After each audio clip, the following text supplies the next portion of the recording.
きがとっても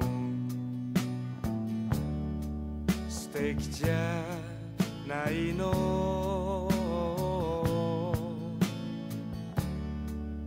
山の上から顔を覗かすとき、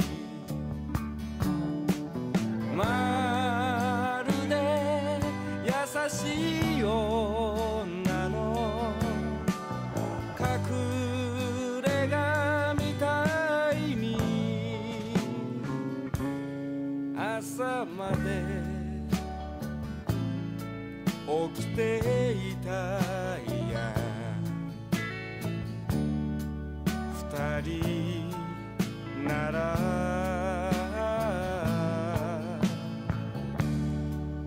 こんなに静かに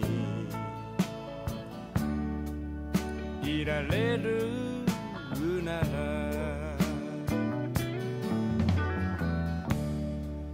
君の汽車が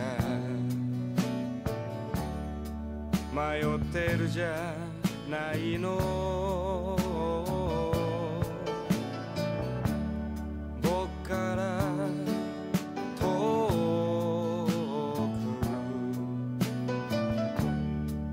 離れていった時、墓場の女みたいに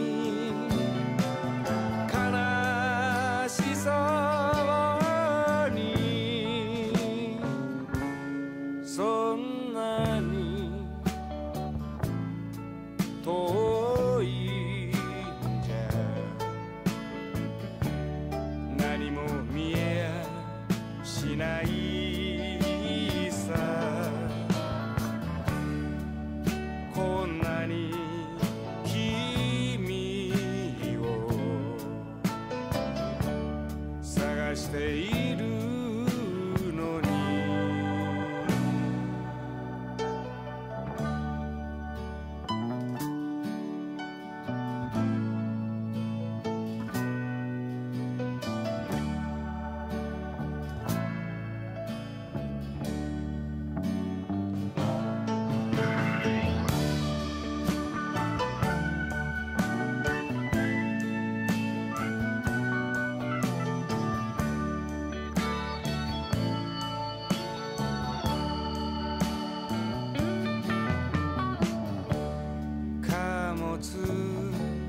列車は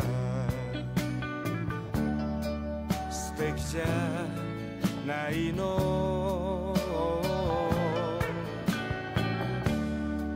錆びたレールを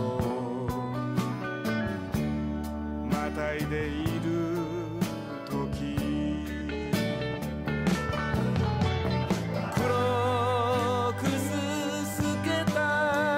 顔には嘘がないみたい。飛び乗ってやろうぜ、汽笛の前に